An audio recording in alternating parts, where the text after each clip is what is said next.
Resuming debate. Reprise de débat. Resuming debate. Member for Timmins, James Bay. Thank you, Mr. Speaker. It's a real honour, as always, to rise in this House and represent the people of Timmins, James Bay, and to speak again on Bill C-15 on the devolution of powers in the Northwest Territories. At the outset, certainly the New Democrats support the principle of devolution. I'm going to speak a bit about the importance of devolution in a country as large and diversified as ours. We will also be, our concern is on Section 136 and 137 of the Act, which is folding the regional municipal planning boards into one.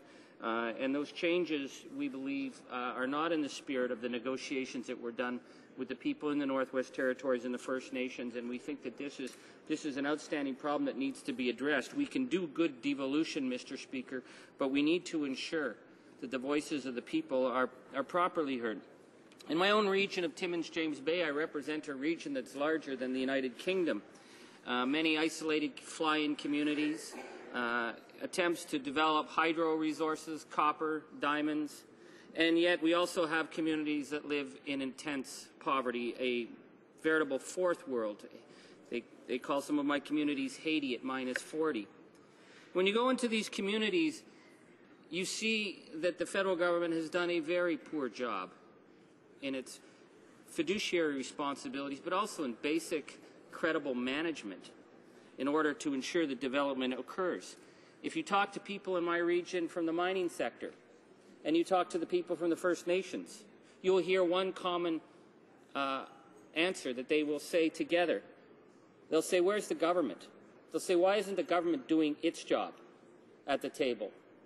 When you're trying to get development off the ground in a community where you have no doctors, where you don't have a grade school, where you have 20 people living in shacks, and a mining company is attempting to develop a resource development plan that will be hired, and you have people who haven't been able to graduate. And you need the federal government at the table doing its job. You also need the province doing their job.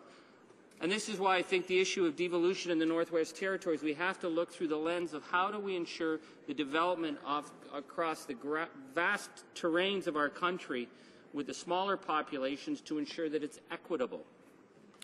I'll give you a few examples, Mr. Speaker, of the failure of vision that we've seen in terms of how things have been handled in the Ring of Fire, which is a massive mineral resource development in the northwest of my riding that could impact for generations to come development.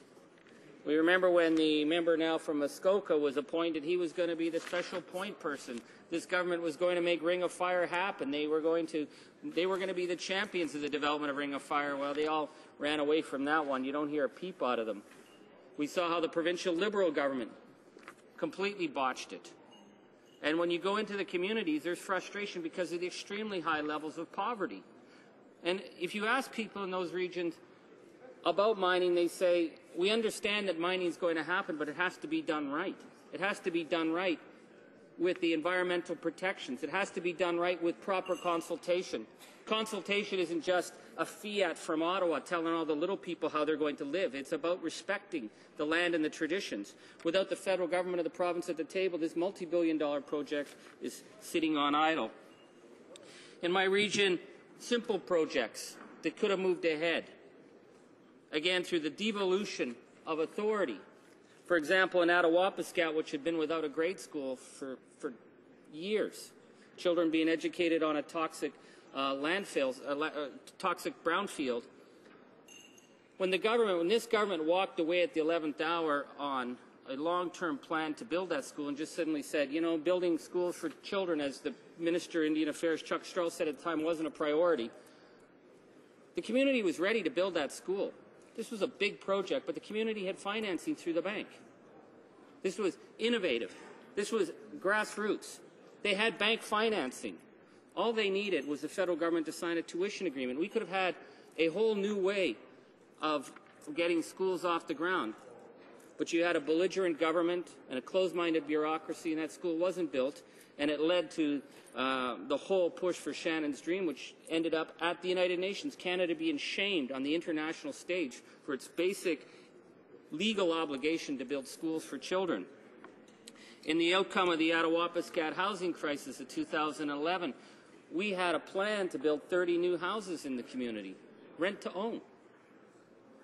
They weren't asking handouts for this government. This was a community that had gone to CMHC. They were ready to move forward. All they needed was a ministerial guarantee to sign off. The minister refused to sign. Those 30 houses weren't built. But it wasn't just this government that dropped the ball. It was the provincial government.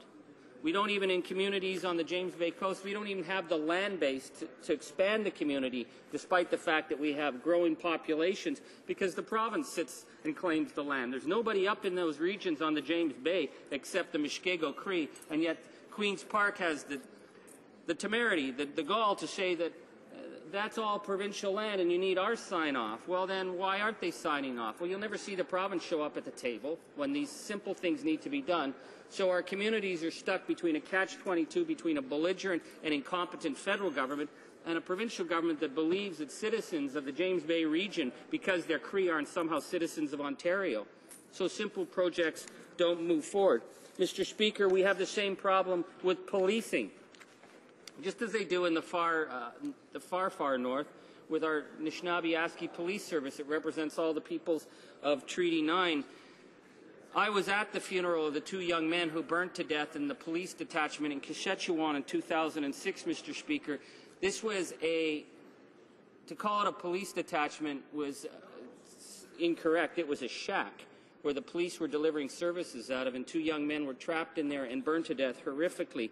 And out of that inquest, the light was finally shone on the substandard conditions that police face in these regions, on the high levels of PTSD, where we've had young police officers kill themselves with no support from the federal or provincial government.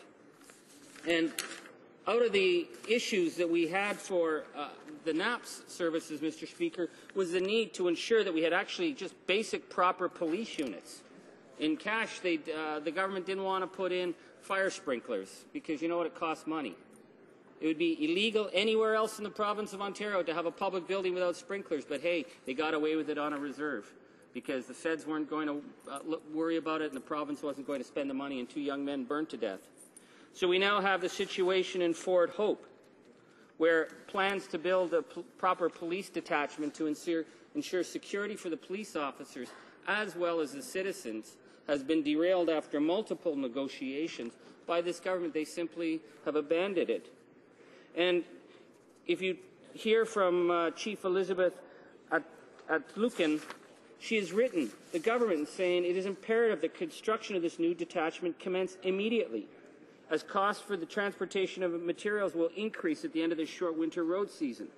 She's writing to their Member of Parliament of Kenora saying, I request you to do everything possible to secure funding for the construction of this new detachment. These are communities that live by very narrow windows of building where if we don't get these sign-off to get this police detachment soon and we don't get those supplies up the road, then we lose another year.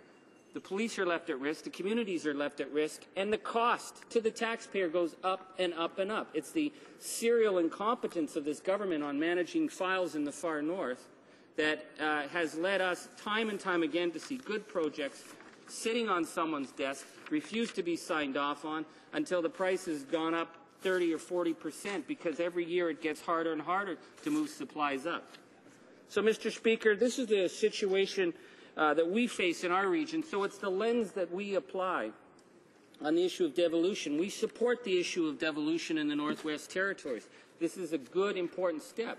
But the question of taking the regional municipal water and planning boards and folding them all up, despite the opposition from First Nations, despite the concerns that were raised, is an example, once again, that this government just doesn't get it. They don't understand that if we're going to do proper development in Canada, we have to do it credibly, and we have to do it in consultation with people, because people are not against development, but they want it done right. And I'm very sorry to see this government, when we have a good program like Devolution, undermining it, monkey-wrenching it, by playing around with the whole development of the water boards in the region. Thank you, Mr. Speaker. Questions and comments? Questions et commentaires? L'honorable député de Charlesbourg. The Honourable Member for Charlesbourg-Haute-Saint-Charles. Thank you, Mr. Speaker, and I would like to congratulate my colleague who is always on top of the socio-economic situation of First Nations. He cares about them. I have a question. Why is it so? It is so important for us at the NDP that jurisdiction be devolved to First Nations and that they take in charge their own development. Thank you, Mr. Speaker. I want to thank my honourable colleague. The difference between the New Democrats and this Conservative government believes that the territories of the First Nation people of this country is their land and that the people living on it are somehow to be treated as a colonized people. This is why they strip away basic protections for environmental protection. This is why they treat the First Nation community as basically a hostage population. On the other hand, the New Democrats believe that our primary relationship in this country was a relationship forged with Champlain, when there was going to be a new country, and that country was going to be based on respect between the peoples of this land. And this government has done so much to undermine that sense of respect. But if there's going to be development in the 21st century, for resource development, it has to be done in consultation with the people whose primary land it is, and who have a right to participate, and who have been marginalized for far too long. Questions and comments? Questions et commentaires? L'honorable député de Sherbrooke. The Honourable Member. Thank you very much, Mr. Speaker, and I would like to thank my colleague for his outstanding speech today. He always takes the rights of Aboriginals and their concerns seriously. He has some in his riding. So I have a question for him. How important is it for him to have consultations with First Nations when decisions are taken which might affect their territory? So how important is it for the government to consult First Nations when it comes to crafting new legislation that could affect First Nations? How important are these consultations? Timmins, James Bay. Thank you, Mr. Speaker. The obligation to consult is a constitutional obligation. Attempts to get around this have been beaten in court every single time. This is the basic fact. If there's going to be development in the territory on First Nation land, consultation is a must. But the other issues, having seen this at the ground level when I worked with the Algonquin Nation in Quebec, and now as I see with the Cree communities and Ojibwe communities, it's also common sense. The people on the ground know the facts. You know, they are treated as outsiders for so long on their own land, but if you sit down and you talk with the communities about how development should occur, you're going to develop plans that are much better and more sustainable, and in the long term, when you have people participating in the economy who used to be marginalized, you develop stronger local economies. You see the enormous potential in the young people in all our communities who for too long have been kept outside the door as though they were completely unwanted. When you start to include them in economies that actually are for sustainability and for the building of the regions, then we become the country we were meant to be. Right now, we are reverting under this government to a colonial mentality, and in the end, it is actually going to hurt the economic output, and it is going to hurt the development. And this is what I hear from mining companies. They say, we're tired of this government's attitude about fighting. We want to move forward on proper development, but we want to do it so that we can have some kind of long-term plan.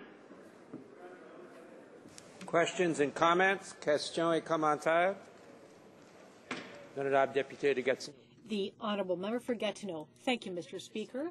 I greatly appreciated my colleague's speech, and a question which comes to mind is this.